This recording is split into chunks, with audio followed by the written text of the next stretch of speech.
तो दोस्तों लफ्ज़ की दो किस्में हैं, मौजू और मुहम्मल। मौजू वो लफ्ज़ है, मौजू वो लफ्ज़ है जिसका कुछ माना हो।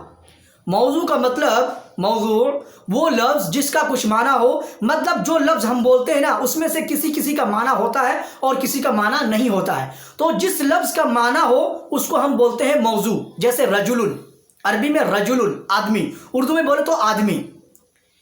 उर्दू में भी ये, उर्दू के ग्रामर, उर्दू कवायद में भी ये दो किस्म ही है लफ्ज़ का, मौजू और मुहम्मल, उर्दू में भी। तो दोस्तों मौजू अगर उर्दू में हम समझें तो वो लफ्ज़ जिसका कुछ माना हो, जैसे आदमी, घोड़ा, इसी तरह से जो भी चीज़ें जिसका कुछ माना निकलता हो। जैसे आदमी बोलेंगे तो समझ में आएगा कि आदमी का मतलब इंसान है, और इंसान बोले तो उसका दो शक्ल, दो पैर, दो हाथ, दो आँख, ये सारी चीज़ें।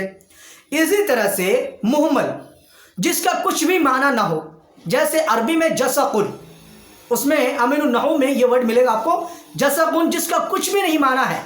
या ऐसे भी आप जो है वर्ड खुद से भी बोल सकते हैं, जैसा हम उर्दू में या अपने लैंग्वेज में बोलते हैं। जैसे बैठना उठना बोलते हैं, नहीं, बैठना उठना कम करो।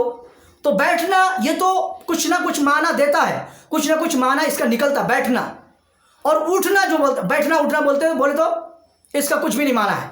इसी तरह से किताब उताब बोलते हैं, नहीं, किताब उताब, तो किताब का तो कुछ माना है। किताब बोलते हैं तो कुछ ना कुछ समझ में आता है कि कोई बुक्स है, कोई चीज़ भी किताब है। लेकिन उताब जो है ना इसका कुछ भी नहीं माना है। तो ये जो चीज़ है ना किताब उताब, उताब ये मुहम्मल है, और जो किताब है वो मौजू है।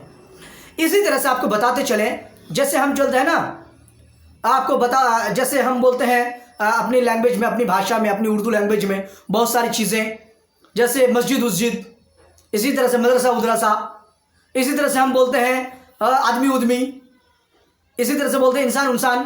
तो ये जो इंसान उनसान जो है ये मुहम्मल है। आदमी उदमी ये जो है ना, उदमी जो है मुहम्मल है। इसी तरह से जो है मस्जिद उस्जिद, ये जो उस्जिद है ना ये मुहम्मल, और जो मस्जिद है ये मौजू, ये जो किताब है ये मौजू, और ये जो इंसान आदमी है ये मौजू। मौजू बोले तो मौजू का मतलब, मौजू आपको समझ में आ जाना चाहिए जिसका कुछ माना निकलता हो, जिसका कुछ माना समझ में आता हो। और मुहम्मल जिसका कुछ भी नहीं माना हो, ना समझ में आता हो और ना कुछ माना निकलता हो, उसे बोलते हैं मुहम्मल। तो दोस्तों आज तक के लिए यहीं तक।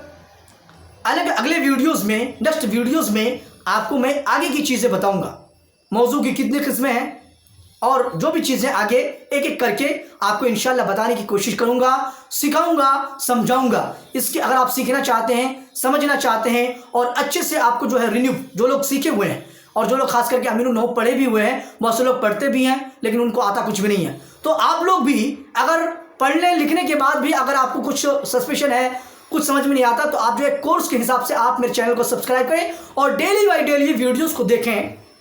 देखने के बाद आप इंशाअल्लाह ताला मैं आपको बेहतरीन अंदाज में खुले से और आपको जो है ना ओपनली हर चीज़ जो है सिखाने की कोशिश करूंगा इंशाअल्लाह ताला। तो दोस्तों आज तक के लिए यहीं तक। आप मेरे लिए दुआ करें, मैं आपको अच्छे से समझा सकूं, मैं आपको अच्छे से सिखा सकूं। और अगर बाई चांस खुदा ना खासा आज भी या नेक्स्ट टाइम कभी भी अगर कुछ भी मेरे से गलती उलती हो जाती है बोलने चालने में, समझाने उमझाने में, तो दोस्तों मुझे आप जो है कमेंट करें, आप जो है मुझे बोलें कि आप जो है, आपने जो है ना कमेंट में आप बोलें आपने यहाँ पे गलती किया, आपने यहाँ पे ये चीज़ गलत है। तो इस तरह से अगर आप बोलेंगे इंशाअल्लाह ताला मैं अपने आप को भी सुधारूंगा, अपने आप की भी तस्सीह और इस्लाह करने की कोशिश करूँगा इंशाअल्लाह ताला। तो चलते हैं, शुक्रिया, जज़ाकल्लाहु खैरा व हसनल जज़ा। अस्सलामु अलैकुम व रहमतुल्लाह।